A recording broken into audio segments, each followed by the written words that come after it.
if there's a bad to something, there has to be a good, because the world lives in polarities. Mm. So expectation of the self, I expect myself to give my best. So I always want to, my expectation is always geared towards process, not Process, outcome. okay. I expect myself to show up in a certain way. I expect myself to, deliver my best, or I expect myself to be kind to other people. Those are all things that I can control. It's the expectations on uncontrollables that lead people astray. Well, hey, what's up, everyone? Welcome to the Rock Your Brand podcast. I'm your host, Scott Boker, a serial entrepreneur on a mission to help you. This show is designed to teach you, to inspire you, to motivate you to take massive action and build a future-proof business. So, whether you're just starting out or taking your existing business to the next level, this is your home. Now, if you're ready, I'm ready. Let's rock your brand. Yo, what's up, guys? Welcome back to another episode, and I have a featured guest that I am fired up today to share with you. His name is Todd Herman. Now, I met Todd in Puerto Rico last year, and it was awesome. Now, let me just give you a little backstory on Todd, and you'll hear more of his story once we get into his interview. But Todd had recently wrote a book called The Alter Ego Effect.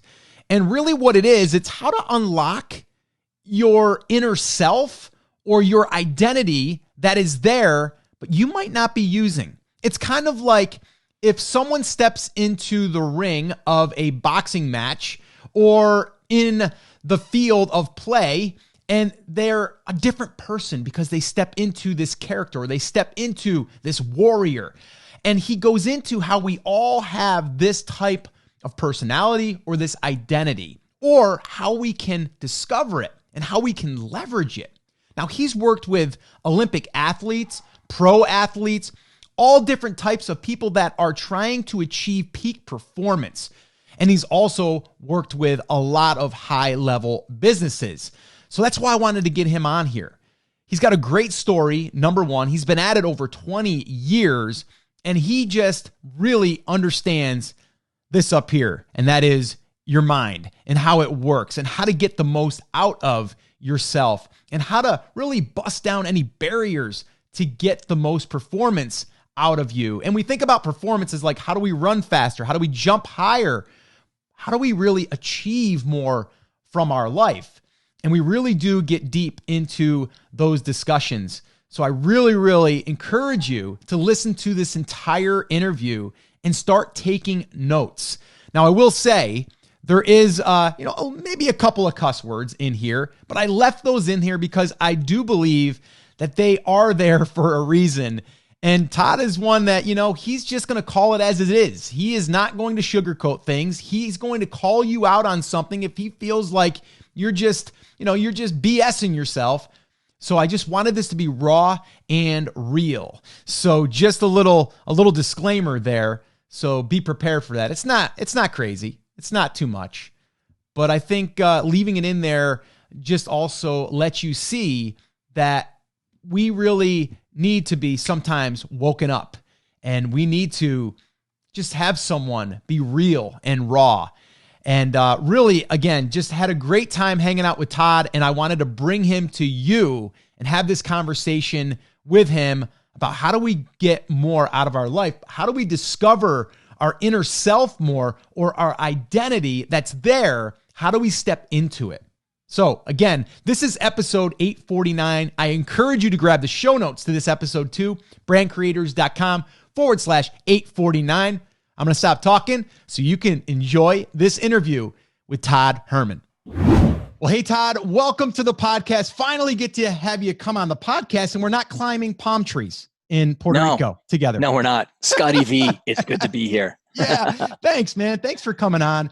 It's a crazy time that we're in right now, and I know that you actually had the coronavirus. I did. Right? speak to that real quick before we even dig into the interview. I want people to understand like where you were and how how this whole thing affected you and your family and everything. I've been an overachiever since birth. So I was actually one of the first people I live in New York City. So I was one of the first people in the New York area to get the virus before all the lockdown stuff even happened. So we were quarantined all of March. And my experience was I started with a really horrible flu with it. I actually lost 19 pounds in 2 days. That's why I thought they called it COVID-19, because you lost 19 pounds when you got it. So if you want a fast weight loss program, it's a pretty good one. And and then after that, it settled into my lungs. And then it took me but I was still operational after the first 2 days. I was out. I was actually going in and out of the hospital. But then when it settled my lungs, it was, shortness of breath, fatigue issues and stuff like that. But I was still operational. I was still working and things. And I was saying to you before we got on that even at the beginning of March, if you Googled coronavirus or COVID-19 patient, I was one of the top search terms in the news of Google, because Business Insider, Yahoo, a bunch of these different outlets picked up on a story of me just talking about my experience. But at the time, all the narratives were about people dying. Is fear. And I wanted to get one out there that said, hey, like, yeah, it's bad. It's not an illness that you want to necessarily get. And it's definitely dangerous to people with like pre-existing conditions, but I'm operational, I'm fine, I'm working and stuff. But it cycled through my family. My kids got it, my wife got it. My kids were over it in about a day and a half, and they were fine. My wife was over it in about 5-6 days. Long-term effects of it though, it's done about 50% damage on my lungs. So when I was talking to my doctor about a week and a half ago, he said, it looks like you've got the lungs of someone who's been smoking for 25 to 30 years. So it'll take me a while to basically get back the lungs into good condition. But yeah, I mean, I was definitely at the front end of all this stuff. Wow. And so I remember you saying that on that video, because I watched it, is you were saying that your breath, I think you did something with like your daughter. A contest with my daughter. Yeah. And then and you were holding it for like over a minute, your breath normally. Yeah. So I mean, I work in sports and stuff like that, and I always do little competitions with my little kids. But yeah, I can hold my breath for about 1 minute and 45 seconds. And so I was doing a competition with my daughter, and just ironically, I'd done it about a week before I got the virus. And then when I had the virus, the most I could even come close to holding my breath was 10 seconds. That's insane. So that's insane. Yeah. So like having someone with a compromised, immune system, or just even like just respiratory, like they're going to be affected. And that's what they were saying. So you say that that's true, right? Definitely true. And I mean, if there's one thing I'd give someone as a takeaway, World Health Organization has pulled their, it came out that Advil was something, or ibuprofen wasn't something that you should be taking. And then, 2 days later, WHO said, oh, that's not true. Well, I took it because I'm actually also going through an Achilles rupture. That's how I got the virus. I ruptured my Achilles doing American Ninja Warrior training with my daughters. And when I went in at the end of February to get my Achilles surgery, that's when I got the virus. And so I got the virus and I was overcoming the surgery. So I was taking some ibuprofen one night, really early in March, before all the warnings even came out. And that night, that's when my lungs just flared up. I felt like I was suffocating. So definitely, if you get on this thing, I'm telling you right now, do not take it. That's the plague right there, is taking ibuprofen or Advil with when you've got the virus. Wow, that's insane.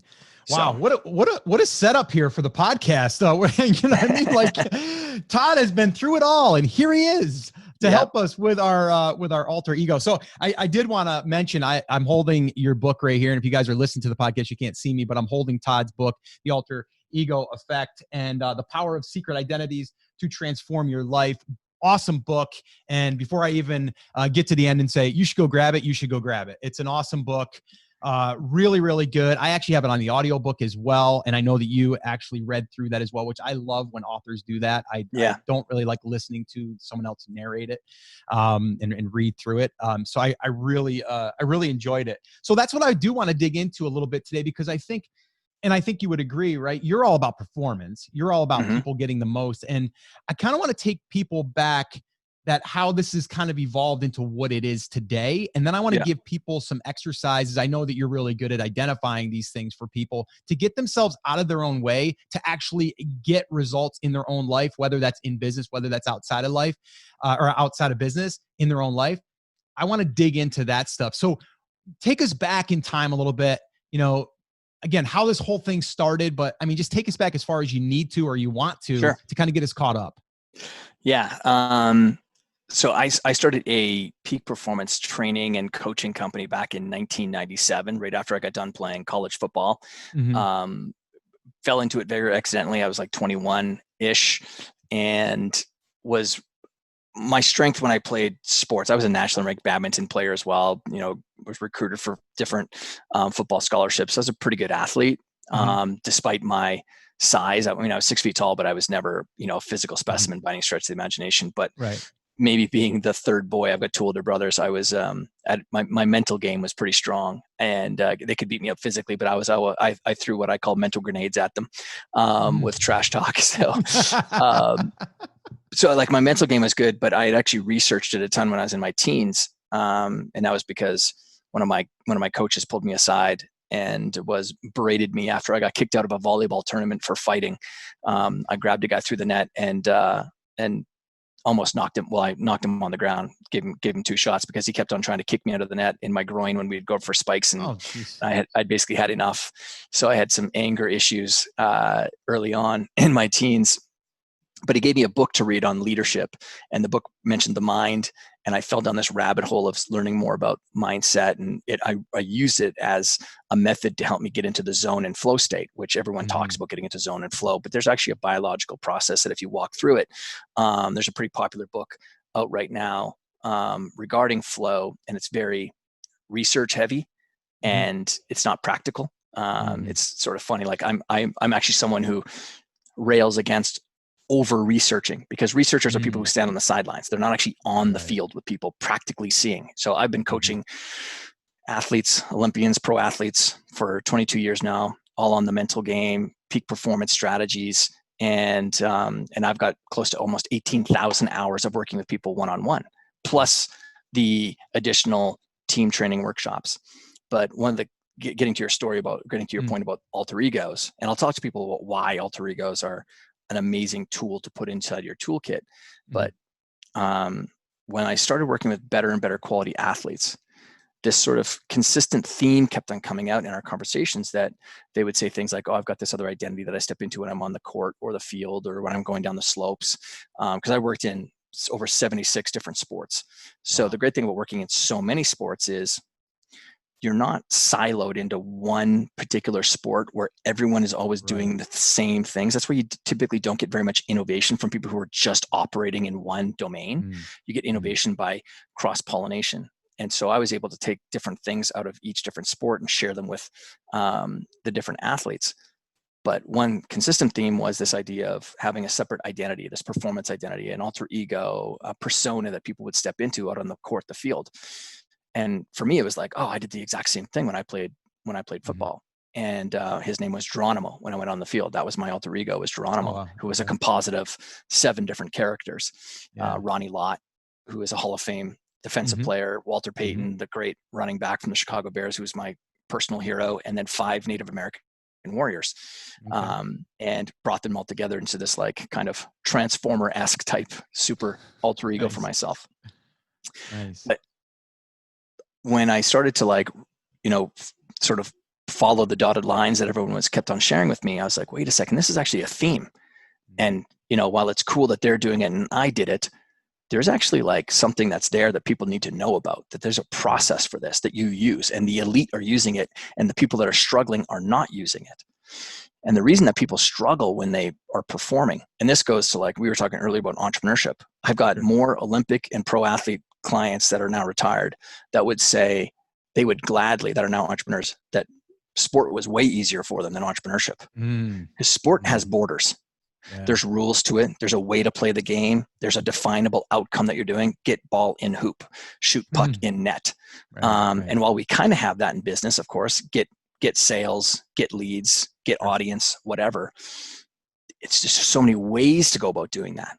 And it's the number of ways of going about achieving things that it causes so much friction for the entrepreneur. And so they've said easily, like, I'd go back to playing sport. It's just, it's more of a known thing than entrepreneurship. And so the mental game is so big. And because we wear so many hats as an entrepreneur, there's the sales hat we have to make when wear that when we're starting out. There's the marketing hat, which is, different mindsets there. There's the operations hat, like how do we, maintain things that are lean, and how do we, stay profitable and stuff. There's the financial hat that we need to wear on, budgeting things. And then there's the delivery hat, whether it's the product creation or whatever. And all those things create friction because you're typically going to be good at one or two of them, or you have a preference towards one or two of them, but you have to do all of them, and then you avoid things, and it takes you so much longer to push that rock up to the next milestone. So being able to shift your identity is a huge fast track to be able to get through the initial inertia of startup for people. Yeah, no, that makes a lot of sense. And I think the way that you frame that too, where in a game, you're right. There's just a couple of things that you need to understand. I mean, there's rules, right? And there's all of these, rule books and stuff, but it's still, it's there, right? You're going to have someone that's going to be officiating it. There's someone that's, you have to follow, but there's the goal of the game is to get the ball in the hoop or to hit the ball in the outfield, like whatever, right? But in business, you're right. It's all over the place. We could do 1,000 different things. Like people ask me all the time, what's the best way to start online? Well, there's 100 different ways I could share with you. It's which one are you going to be most happiest in, and which one are you going to excel in, and where are your strengths. So let's kind of speak to that, because that's who we are speaking with my audience is people that are either starting their business, maybe now with what the world has really shown us and that what we have to do now, right? Some people are looking at this as a way to, I hope that they are anyway, as a way to reset their life, because maybe they've been putting off something. Oh, I'm in that job, but I'll do that one day. And now they've been faced with, well, I have to do something because my company downsized, or this business model just wasn't the right model. It's a brick and mortar. I don't want it to be brick and mortar anymore. And so we've now had this second chance, if you will, that those people might want to do it, but they don't believe they can because maybe they've never done it, or they're not good enough. They're good at this, but they're not good at this. Or someone that has a business online, but they're just like, you know what? I want to level up and I'm stuck. So what do we do as an entrepreneur? I mean, I know myself, I feel this at times, like overwhelmed, you have all these different things. What is the best advice that you could give someone that is feeling stuck, or, at the place where they just don't know if they're going to be able to make this thing work for them, and it's just easier to go get a job? Sure. So, there's an interesting statistic on the difference between franchise owners, so people who start out in entrepreneurship as a franchisee of something, and people who just start out in business with their own idea or their own product. The success rate on a franchisee in the world of entrepreneurship is like 8 times that of someone who just starts out on their own. Okay. And when you think about why, and I'm not, by the way, my point isn't about pushing people into franchise. There's actually a secondary point to this. Sure. Is that the hardest part about starting any business, and again, I've started a bunch of them. Most of them are going to be operating in the coaching and training space, something in around intellectual property, but I've scaled businesses and sold them and stuff. But the hardest part about it is you're building the product the same time you're building the marketing or the audience at the same time. And they both take so much effort to do. That's why the franchisee is more successful, because the product is already built for him. All he has to do is bring the butts inside of his, fast food restaurant or whatever the thing is that he went and franchised. Okay. So it's simpler. And then it becomes a great training ground for you to understand the power of systems. And so that if you do, which typically happens, most franchisees go and start another business, but they just got a phenomenal university training in how a really systemized business should be operating based on the heavy lifting and work of someone or something else that gave them the operation. Right. So like I said, this isn't about pushing you into franchisee, but there is a meta idea. There's a meta model that sits over top of that. And that is that when we have a model to sort of that it's a model that we're working inside of, or a model or a vision in our own mind, it helps us to achieve something so much more quickly. And my point is, getting back to alter ego, the power of an alter ego. And again, the actual term alter ego was first voiced by Cicero, who is the great Roman statesman and philosopher, ranked as one of the greatest Roman statesmen and philosophers of all time. And in a letter to a friend in 44 BC, just a couple of years before he passed away, or really he was murdered, he said, the alter ego is the other I or trusted friend within. And he was the first person to actually use the term alter ego. Oh, wow. And what an alter ego really is it's a model of someone and something else that you would like to be showing up as, because you think that if you came out in that way, it's going to help you win on that field of play. Mm-hmm. So Kobe Bryant used the Black Mamba. All right. Mm-hmm. Kobe Bryant never came into the NBA with the Black Mamba. And I got to know Kobe in really legitimately. I was out in California meeting with Kobe. Our meeting was scheduled for 2 days, actually, after his plane crashed or the helicopter crashed, because he wanted to bring in the alter ego training into the Mamba Academy out in California. And so, but for Kobe, he didn't come into the NBA with the Black Mamba.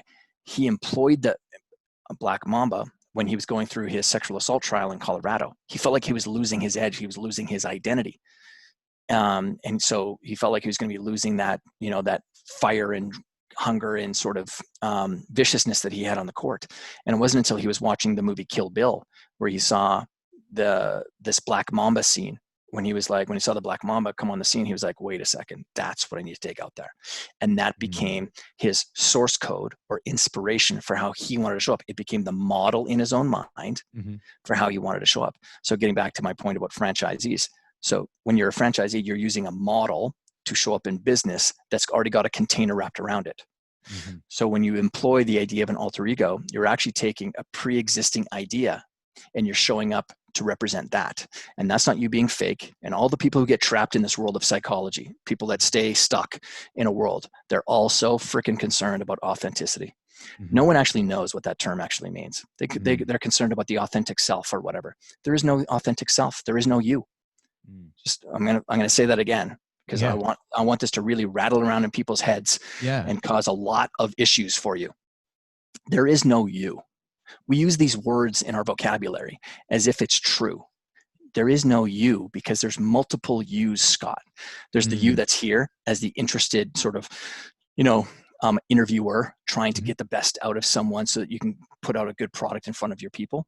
Then there's the you that shows up for kids, your kids, right? There's the dad. Yep. Then there's the husband. Yep. All of those are very different versions of you. At least I would hope that the husband version of you in the bedroom is different than the husband than the dad version of you, right? Right. And we play many roles in life. And when you start to really look at what are the roles that I play, and even in entrepreneurship, that's what makes it so hard. You're not just an entrepreneur. You're not just a business owner. There's actually many sub roles inside that world. There's the sales version of you, especially when you're a solo person. There's sales. There's the marketing version of you. There could be the chief PR publicity guy who goes out on social media and keeps interest or grabs audience. There's the product guy. There's the researcher, or there's all these roles. And when you start thinking about customizing, like who would be the best version of me to show up in that? Now that's one way to look at it.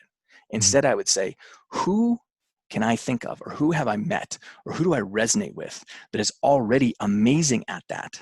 And I'm going to show up as that. Because what that actually is that's not me being a fake version of me. What that is saying, I love, so like when I do because I've done television interviews on Good Morning America, Today Show, when I show up and do daytime television or any sort of interviews, the type of person that I want to show up most as with their traits and qualities that they bring to their interviews is Hugh Jackman or Ryan Reynolds. They're super engaging. They're gregarious. They're like, they're just super engaging people, big on camera. Yeah. Well, all those qualities live within me. But when I show up every single day as a coach or a trainer to these, elite people, I'm flexing the muscle every single day of being a challenger because I'm coming up against big personalities, big egos, and I need to hammer through those things because in order for me to do my work well, I need high levels of trust with them. And everyone else is a yes man around them. Nobody calls them out on stuff. Well, that's what I do for a living. But just because I flex that muscle, that's not me. That's just the skill that I'm developing. So many people have identified their skills as being them, and that's not true. There's so many different sides of you, just that we all get into this habit of showing up as a certain version of us that we think that that's us. So the alter ego is a way for all of us to be more playful and pull out different sides of ourselves using something that's already a known quantity. I'm going to show up more like Superman would, or Hugh Jackman, or Oprah Winfrey, or insert the name of anyone, anything, or any combination of things that you think is going to help you win on that field of play. Yeah, no, those are some really great points. And I love it how you kind of bring in the franchise thing, because that makes me see that as almost like it does have rules. It does have a container, like you said, and all you need to do is operate within that, and you should be successful, right? Your business should do okay because the model's been proven in other areas. You do have support from the franchisor, I guess, the person that's giving you that, or the company, to help you with marketing and to help you with that stuff that they have already kind of built out and tested. When you go out there on your own, it's a little bit different, but why not model something like you're saying, or find people that are in your, like a good marketer, right? You don't want to be a sleazy marketer. You want to be a good marketer. So you're going to find someone that's a good marketer that you like how they operate, and you're going to kind of model that and kind of show up as that. Is that what I'm hearing? 100%. Like, if you like the way that Seth Godin markets, then, if I'm sitting down, I'm going to try to find a way to channel Seth Godin as much as I possibly can. And in the book, I walk through like all the different ways that you can make that happen that are already innate to how your brain already operates. Like that's my biggest problem with like the self-help community is most of these people are not practitioners. Like I'm a practitioner. I get paid by people to help them perform. If I don't help people perform, I don't get paid. Now I've got like, big scaled up training company and stuff. And we license our material around the world to like other sports organizations or, corporate entities and stuff like that. But at the end of the day, my first love is still working with people one-on-one. It's just that nowadays, in order to work with me one-on-one, for most people, it's, out of their cost reach. So we have group programs and stuff that people can, come inside of. But at the end of the day, like I love having the white hot light of performance shined upon me and my stuff. Because it's practical. It's built to help you actually win. Not this pie-eyed crap that you hear inside of a lot of, personal development stuff that's out there that isn't proven. Like it's not proven. They try to like rubber stamp something and say affirmations. Everyone should use affirmations. Well, there's a lot of context around that. If you're someone who's trying to affirm to yourself that you're great at sales, when you're not great at sales, you don't actually have the skills yet. Here's what's going to happen. Statistically proven by the University of Waterloo and the Stanford Neuroscience Research Lab, you will go into a depression or you'll go into a depressed state. So affirmations aren't all cracked up to be, right? However, if you're someone who already feels like you're a good podcaster and you tell yourself, I am a great podcaster, whatever affirmation you're going to say, it'll actually increase your confidence. So context matters in life. Nuance matters. Now, the people who want to, just write books and, say flowery things just because it's cotton candy. It's lollipops. If you try to satiate your appetite by only, consuming sugary things, you're going to find yourself pretty fat and bloated. And I think that's what we've got is in the world of self-help and personal development, we've got a lot of fat, bloated brains, meaning people who've consumed a lot of sugary self-help stuff. And they wonder why they're lethargic and they can't make it through towards their goals. They're unfocused. Well, it's because you're carrying a heavy weight of just crap with you. Yeah. So how do we, and that all makes sense. So how do we actually implement? How do we take action on some of these things to start down that road? Because I can hear people now, saying, well, that's great, Todd, but I'm not confident on video. And I know I should get on video and I want to get on video, but I'm self-conscious. I don't feel like I am an expert yet. I'm going to wait until I have more knowledge before I actually show up as that person. What would you say that we could do? Or what would be the next move if I was to say that to you and you're coaching me and, I'm like, hey, listen, I want to go here. I know I can help people here, but I have these either limiting beliefs or I have these obstacles that I think I need to do before I get there, before I actually show up. Great. First thing I do is I'd say, fuck your limiting beliefs.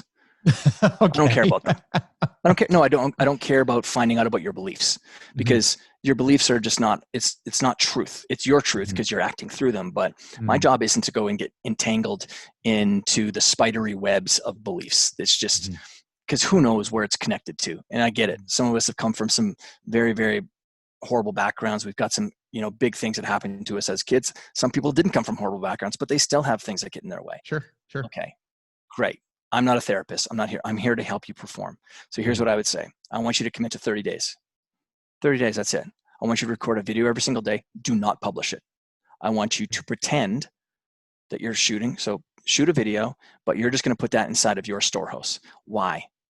Because at the end of the day, the people with the most skills that are valuable win. Not the people with the most skills, because there are a lot of people who've got a lot of skills, but in the marketplace of business, they're not valuable. And so practice them, because that's what a pro would do. That's like saying, but I'm not great on video. Why would you expect yourself to be great on video right off the bat? It's your expectations of greatness that are causing you a ton of consternation. What you honestly expect that much of yourself. You honestly expect that you're going to pick the perfect drop shipping product before you get started on something. Right. So like, what's the lowest barrier to entry that I can get you to start with that's going to create what I care about? I care about starting with momentum. How can I create momentum with someone? Because everyone else is concerned about jumping to confidence, but I'm not confident on video. Whoa. Of course you're not confident on video. You're not supposed to be confident on video yet. Because momentum creates confidence. You talk to any athlete. Once you feel like your team has got the momentum, boy, what does that change? It changes how they show up. That's the confidence side of things. Okay. And then confidence creates, which is the ultimate thing, which is what I'm trying to get everybody to that I work with, certainty. Because certainty is at a DNA level thing. That is a known, I know that I'm good on video. Like me personally, this isn't because I'm on video. I know I'm good on video. I have done thousands of hours of video. I'm not saying it, about bragging. It's because I've done the work, and it's okay to say that. I used to, one of the most commented on bullet points I had on my website for the longest time until we just did a change last year was one bullet point said, I am world class at performance coaching, and I will not apologize for it. And so I had more people, CEOs, people who are starting out, all say to me like, it's so refreshing to hear someone say that they're really good at something. I'm like, yeah, I didn't say I'm phenomenal at everything in their life, but I just have the hours. I've just done the work. And so I am world class at that thing.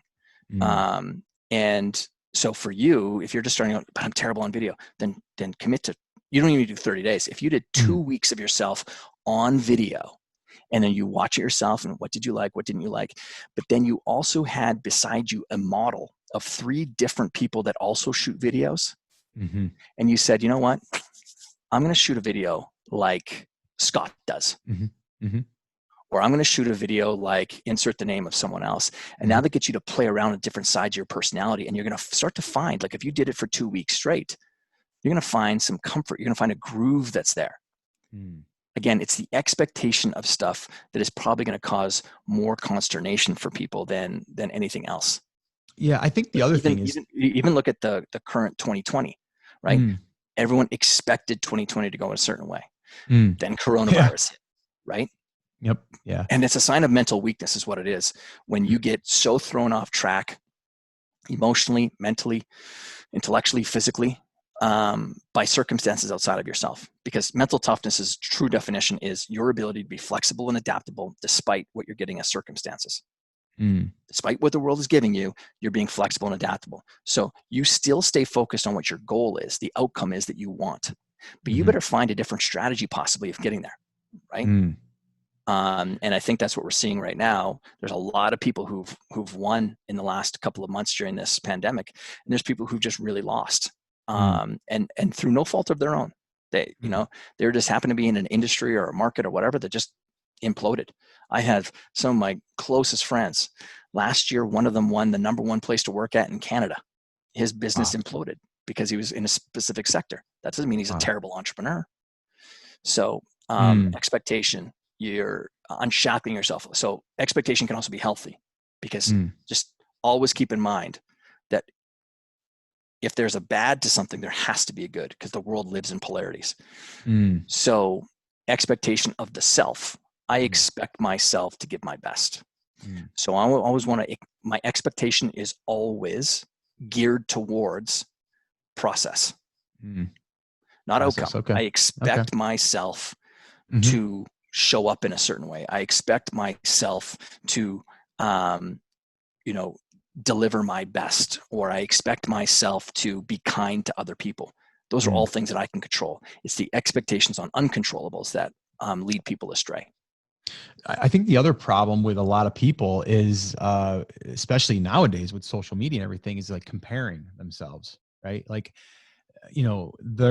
someone else that they're looking at is so much further ahead, not realizing that they shot the 10,000 hours worth of video, but then they're like, well, yeah, but then they're that much further ahead. So where's there a place for me? Or what, how am I going to be able to start because, of this, or, they've got more of a network built up. Like, we can come up with all of these different excuses or reasons why.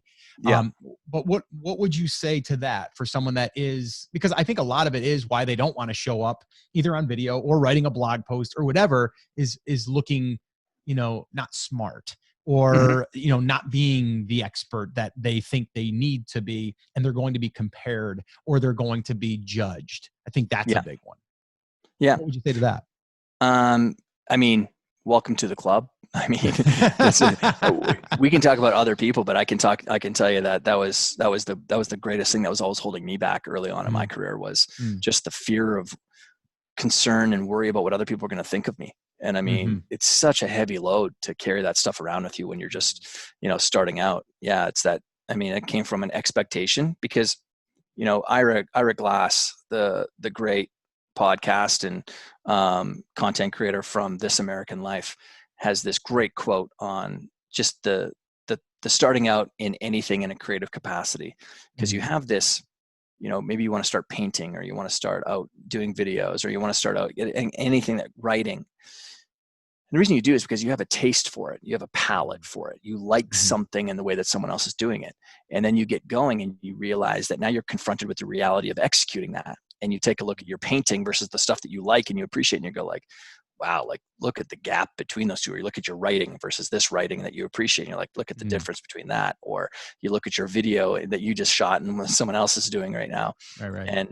And that's the thing that discourages people. And that's a part of the process. And that's and that's really, I mean, I don't think there's an apology for it. And I don't think that there should be a major solution around it, because it's the thing that's there to separate out the people who have the true desire to actually go after it. Like, that's just a part of the process. You can't throw the ring in Mount Doom without, walking through the fires of hell, kind of thing.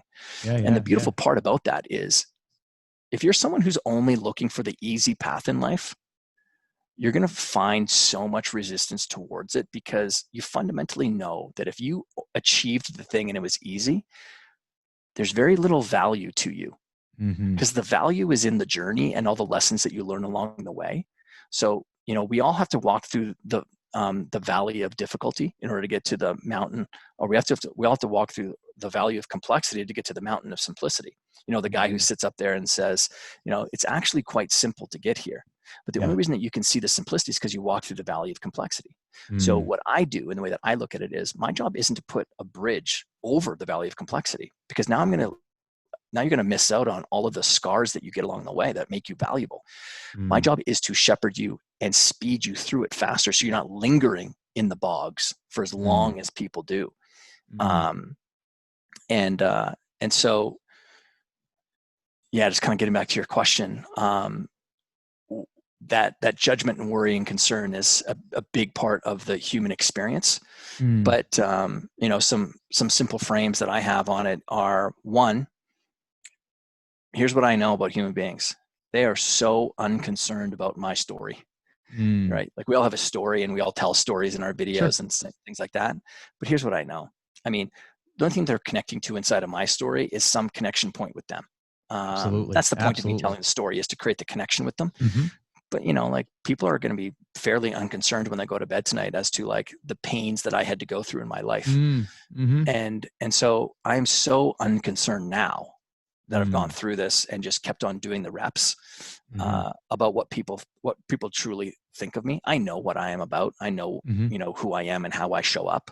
Some of that's maturity, but I think it's the intent for a lot of people. Like, if your intention is pretty pure, when you're starting out with why you're shooting this video, and it's a skill building thing. I'm getting better. Whether I get 100,000 views or I get 10 views, I don't care. I'm just getting better, because you're a really hard person to compete against. Like someone who has that type of attitude, they're really hard to beat, because they're just going to keep on doing the reps. Like whether it's me talking about it, or Jocko Willink, or friend David Goggins, like we're all going to talk about the same thing. It's the disciplines. The discipline is the one that wins the day. Yeah, that's so true. I mean, if you show up, you put in the reps, even on the time when no one's watching, that's when it pays off, right? It's like you got to keep going when you don't see the muscle building yet, right? But you got to show up. It's like, but everyone wants to go in the gym and they want to get a 6-pack ab in like a week, right? Yeah, like it's just not possible. And to give people something specific though to actually sink their teeth into is, because the mind is 70% of the brain is dedicated to the visual cortex. The best thing that you could be doing, and to stay on this video idea, because it's just a good example of where a lot of landmines are, is your mind wants a framework or a model to operate from. So the best thing that you could do is to come up with a framework for how you're going to structure your video. So it's going to be, welcome, or it's going to be like hook, like what's the hook on my video? Like, hey, if you've ever wondered how to get 5,000 reviews on your Amazon product, stay tuned, because I'm going to show you the 3-step process to make that happen in 30 days. Right. And okay, so now you just hooked someone, and then you do a little intro on like who you are or whatever. And then you get into like, all right, so I promised you the 3 steps. Before I get into that, I want to talk about why this is so important. It's because trending on Amazon right now, in order to get trending and to get search reviews, you got to have a lot of Amazon reviews. That's just the way that the marketplace or that platform works. So step number 1 is this. So if you have my point is develop a framework and then shove all your content through that framework. Now, here's where people get tripped up. But I'm so creative and I feel like this is so limiting. And it's like, no. I want you to learn how to paint by numbers first to get the reps so that you can break the frame later, because you've got the skills to do it. But the creative person on the inside won't allow themselves to do that.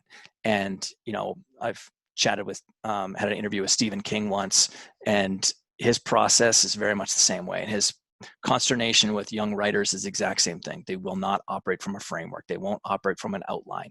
So, this gets back to the idea of how can we make business more like sport? How can I draw a border, the lines on the court? How can I create that around my business? And one example of a line is, this is my target market. This is the only target market that I'm going to focus on for the next year. I get that but my product is amazing for everybody. I get that. I get that your amazing thing is good for everybody, but it's going to be a whole lot easier to market to that one person. Yeah. No, and then here's what I actually know. I don't know if you're really good. I was just going to say that's amazing. Just putting a box around. I love that, actually. Go ahead, Todd. Yeah. So I was just going to say, like, I don't know what your experience has been like, but when I first started in my peak performance business, I was specifically going after, I'm Canadian. I grew up in a big farm and ranch in Alberta, Canada. And when I started out, I was specifically going after doing mental game coaching and training for hockey players. Why? This goes back to, like, there's so many ways that you can start your business. Sure. A rule of thumb is start with where you are. So where I was I had 2 contacts that had, access to more hockey players for me. One of my friends, Eric Morissette, one of the top kind of hockey trainers and coaches in that world, and another gentleman. So I reached out to them and asked if I could do a speech to them, but I was going after hockey players. Now the reality was, even though I said, hey, I do mental game stuff for hockey players, more than 30% of my clientele were not hockey players, because what happens is the moment you name who you go after, what do cats dislike? Cats dislike it when you close a door, because they want to get on the other side of the door the moment you close the door. Human beings are no different.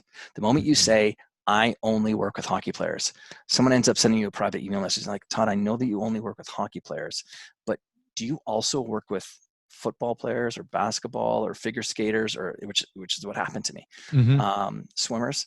And that's the beauty of it, is you think by naming only who you work with, it eliminates everyone else. What it actually does is it invites a lot of people in that aren't in your target group as well, because human beings don't like to be excluded.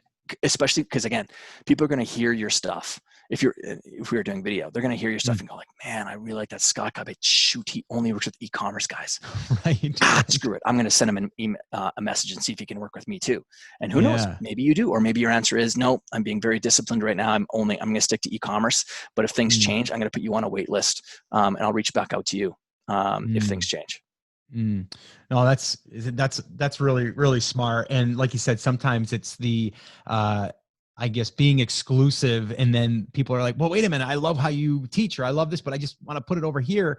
And so it's making you more exclusive. And then that's where they do the outreach, and that's where you can kind of widen it out a little bit. But yeah, I totally agree. I love the box idea. I'm on that right now. Cause I mean, it makes so much sense to just, like you said, paint by numbers, but put the box around the business. Shiny objects, we're always distracted, but look at that over there. I can do that because that would be really cool. It'd be fun. Or there's a different business model. Oh, you can you can sell t-shirts now. Let's sell t-shirts. And it's like, no, that's not in the box, like, it's not in the franchise. We're not selling shirts. And where it all comes down to is, we all get decision fatigue, right? I mean, I have a program called the 90-Day Year, which we've had third-party companies come in and review it, the stats, because a lot of people put up, we all put up testimonials around our programs, but I wanted a third-party company to come in and do an audit on it. It's called the ROI Institute. It's the world's largest institute that's dedicated to looking at the return on investment of training programs. They typically operate in the corporate world, but when I brought it into the online world, I wanted to make sure I differentiated away from all the other kind of performance people that are out there that, call themselves the highest paid performance coaches on the planet, or whatever other bullshit that they say, which is just some sort of virtue signaling thing to others. It's like, just show me whether or not you're good or not. And so in the 90-Day Year program, what I tell people is, fundamentally, when you take a look at this performance system, which helps you identify truly the one thing that you should be focusing on right now, and it came out of the sports world, it was there to help us define what is the number one skill that if I worked with Scott on in the next 90 days is going to make it the largest improvement on his outcomes that are important to him. And then when I brought it into the corporate world and the business space, it was just a phenomenal model to keep people on a railway track towards achieving things. And I say, fundamentally, when you take a look at the entire system that I'm walking you through, it is a decision-making system. And most people have the most challenges around making decisions. And that's why I like boxes. So that's why I like the metaphor of the basketball court and applying that to business, because there is no basketball court in business. There are so many ways to it. No. That's what people don't get, is it is your job to pick up the paintbrush and create your border. That's what it is. That is one of the first and fundamental rules of, I think, entrepreneurship, is learning that skill, learning the skill of painting your border and saying, that's my sandbox. I'm going to play inside that sandbox. And that's the second key thing, looking at your business as a sandbox. I just fell into this trap. This refreshed to me. I was talking to one of my good friends, Jonathan Fields, who's got another amazing podcast, and he's an amazing author as well. And him and I were going back and forth on some things. And I said, I think one of the big mistakes that we've made in the last 6 months is, because it's like any entrepreneur, like if you've been doing it for a long time, you can become a lot more strategic. Like you've got enough muscle and you can overthink things then.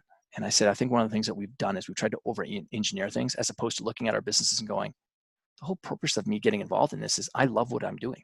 Right. And so why not just play? Because who cares if I get it wrong? I'm playing.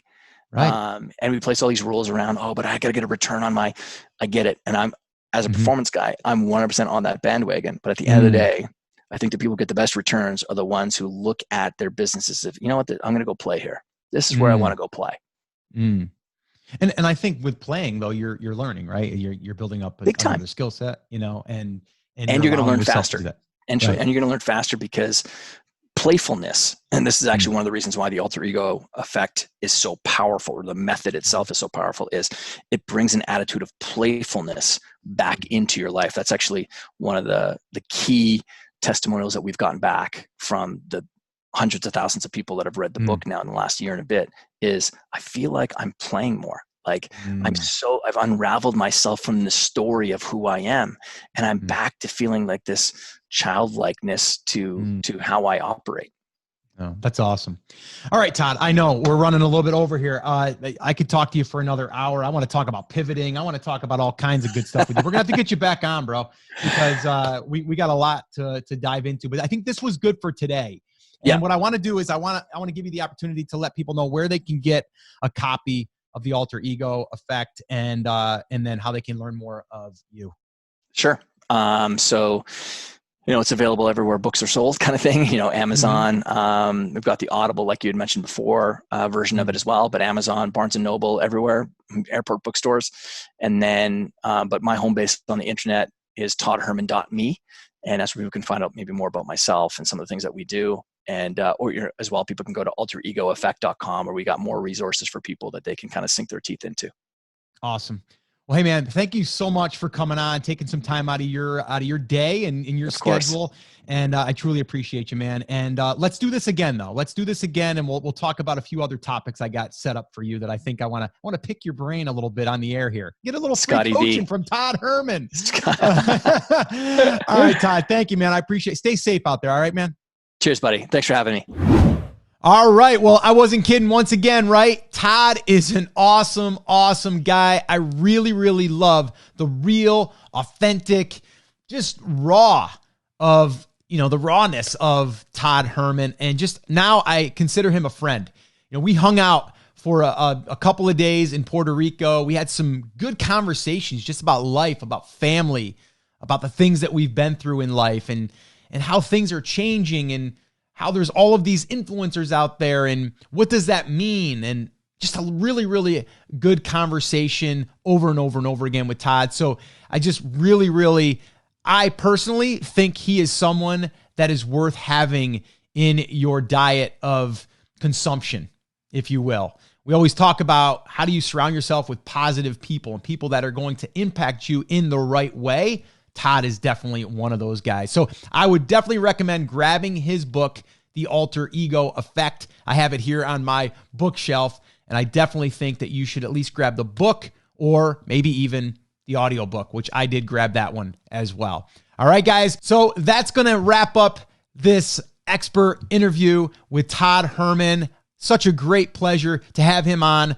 but really, sit down and think about what he says during this interview, apply it to your own life, and definitely grab that book. All right, guys, I'll link everything up on the show notes. You can find that by heading over to brandcreators.com/849. All right, guys, that's it. That's going to wrap it up. As always, remember, I'm here for you. I believe in you, and I am rooting for you. But you have to, come on, say it with me, say it loud, say it proud, take action. Have an awesome, amazing day, and I'll see you right back here on the next episode. Now let's rock your brand.